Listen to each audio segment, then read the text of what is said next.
ಸಾಧನೆಯಲ್ಲಿ ಬಂದಿರೋ ನಮ್ಮ ಮುಖಂಡರುಗಳು ಎಲ್ಲರಿಗೂ ನಮಸ್ಕಾರ. ಮಕ್ಕಳಿಗೆ ಗುಡ್ ಮಾರ್ನಿಂಗ್, ಗುಡ್ ಆಫ್ಟರ್ನೂನ್ ಏನ್ ಹೇಳ್ಬೇಕು? Very good. ಈಗ ಹೊಟ್ಟೆ ಹಸಿತಾ ಇದೆ ಎಲ್ಲರಿಗೂ, ಮನೆಗೆ ಹೋಗ್ಬೇಕಿತ್ತು ಅಲ್ವಾ? ಶನಿವಾರ ಎಷ್ಟೊತ್ತು ಮುಗಿಯೋದು ಸ್ಕೂಲು? 12 ಗಂಟೆಗೆ. ಎಷ್ಟಾಯ್ತು ಟೈಮು? 1:30. ಅದಕ್ಕೆ ಬೇಜಾರಾಗಿದ್ದೀರಲ್ವಾ ಎಲ್ಲ?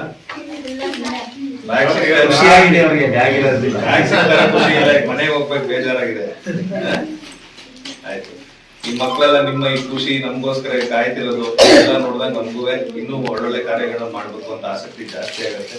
ಅದು ಸರ್ಕಾರಿ ಶಾಲೆಗಳು ಅಂತ ಬಂದಾಗ ನಾವು ಸಾಕಷ್ಟು ಅವಾಗಿಂದ ಎಲ್ಲರೂ ಅದ್ರ ಬಗ್ಗೆನೇ ಚರ್ಚೆ ಮಾಡ್ತೀವಿ. ಒಳಗಡೆ ಕೂತಾಗೂ ನಾವು ಅದನ್ನೇ ಮಾತಾಡ್ತಿದ್ವಿ ಅಲ್ಲಿ ಒಳಗಡೆ ರೂಮಲ್ಲಿ.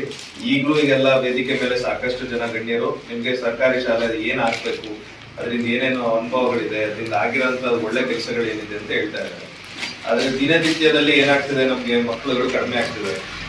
ಈ ಶಾಲೆಯಲ್ಲೇ ನೋಡಿದ್ರೆ ಈಗ ಹಿಂದೆ ಚಿಕ್ಕಣ್ಣವ್ರು ಹೇಳ್ತಾ ಇದ್ರು, ಅವ್ರು ಓದ್ಬೇಕಾದ್ರೆ 200 ಮಕ್ಳು ಇದ್ರು ಅಂತ ಹೇಳಿದ್ರು ಅವ್ರು ಓದೋ ಕಾಲದಲ್ಲಿ. ಇವತ್ತು ನೋಡಿದಾಗ ಅವರು ಬೇಜಾರು ಮಾಡ್ಕೊಂಡು ಹೇಳ್ತಾ ಇದ್ರು. ಅದು ಯಾರು ನಮ್ಮ ಕೈಯಲ್ಲಿ ಮಾಡ್ಕೊಳ್ತಾ ಇರೋದಲ್ಲ. ಇವತ್ತಿನ ಪ್ರಪಂಚದಲ್ಲಿ ಬೆಳೀತಾ ಇರೋ ರೀತಿ ಹೆಂಗಿದೆ, ನಾವೆಲ್ಲದ್ರಲ್ಲೂ ಅಪ್ಗ್ರೇಡ್ ಆಗ್ಬೇಕು, ಎಲ್ಲಾದ್ರಲ್ಲೂ ಹೊಸತಾಗಬೇಕು, ಎಲ್ಲಾದ್ರಲ್ಲೂ ಸ್ಟ್ಯಾಂಡರ್ಡ್ ಆಗಿರ್ಬೇಕು ಅಂತ ಯೋಚನೆ ಮಾಡಿದಾಗ ಈ ಶಾಲೆ ಬಗ್ಗೆನೂ ನಮ್ಮಲ್ಲಿ ಆತರ ಮನೋಭಾವ ಬರೋದು ಸತ್ಯ. ಅದೊಂದು ತಪ್ಪು ಅಂತ ನಿಮ್ ಮಕ್ಳಿಗೆ ನಾವ್ ಹೇಳಕ್ಕಾಗಲ್ಲ, ನಿಮ್ ಪೋಷಕರನ್ನು ನಾವು ಬೈಯಂಗಿಲ್ಲ. ಸೊ ನಾವೇ ಅದಕ್ಕೆ ಈಗ ಯೋಚನೆ ಮಾಡ್ಬೇಕಾದ್ರು ಸರ್ಕಾರಿ ಶಾಲೆಗಳನ್ನ ಯಾವ ರೀತಿ ನಿಮಗೆ ಆಸಕ್ತಿ ಬರೋ ರೀತಿ, ನಿಮಗ್ ಖುಷಿಯಿಂದ ಸರ್ಕಾರಿ ಶಾಲೆಗೆ ಬರ್ಬೇಕು. ನೀವೇ ಬೇಡ ಅನ್ಬೇಕು ನಿಮ್ಮ ಅಪ್ಪ ಅಮ್ಮನ್ಗೆ ನಾವು ಬೇರೆ ಶಾಲೆಗೆ ಹೋಗಲ್ಲ, ಸರ್ಕಾರಿ ಶಾಲೆಗೆ ಹೋಗ್ತೀವಿ ಅನ್ನೋ ರೀತಿ ಮಾಡೋದು ಯೋಜನೆಗಳನ್ನ ನಾವು ಕಾರ್ಯರೂಪಕ್ಕೆ ತರಬೇಕು.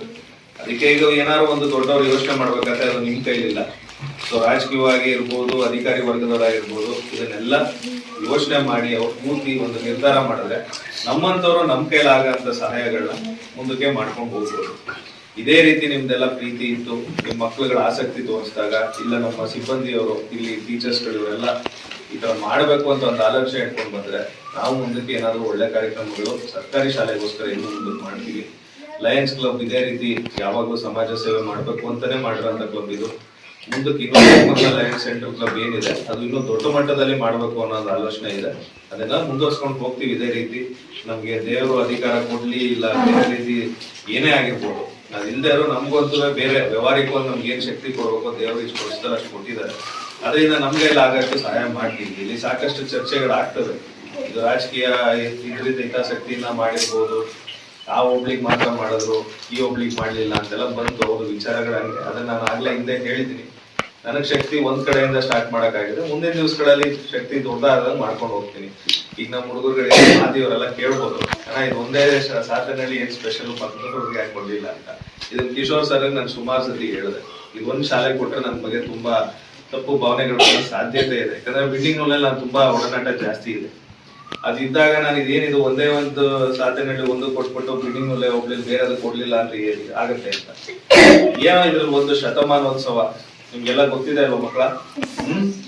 ಶತಮಾನೋತ್ಸವ ಅಂದ್ರೆ ಏನು?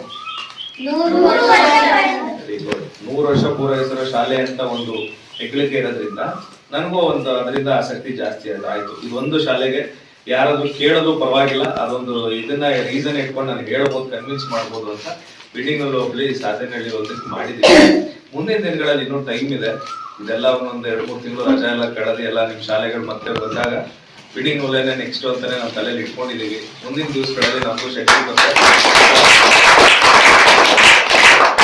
ಹೀಗಾಗಿ ನೀವೆಲ್ಲರೂ ಖುಷಿಯಾಗಿರಿ, ರಜಾನ ಮಜಾ ಮಾಡಿ ಚೆನ್ನಾಗೆ. ಇವತ್ತು ನಿಮ್ಮನ್ನ ಕಾಯಿಸಿದ್ದಕ್ಕೆ ಬೇಜಾರು ಮಾಡ್ಕೋಬಿಡಿ, ಆರಾಮಾಗಿ ಊಟ ಮಾಡಿ ಎಂಜಾಯ್ ಮಾಡಿ. ನಮ್ಗೆ ಇಷ್ಟೊಂದೆಲ್ಲ ಕಾದಿ ನಮ್ಗೆಲ್ಲ ಅವಕಾಶ ಕೊಟ್ಟಿದ್ದಕ್ಕೆ ಮಾತಾಡೋದಕ್ಕೆ ಧನ್ಯವಾದ.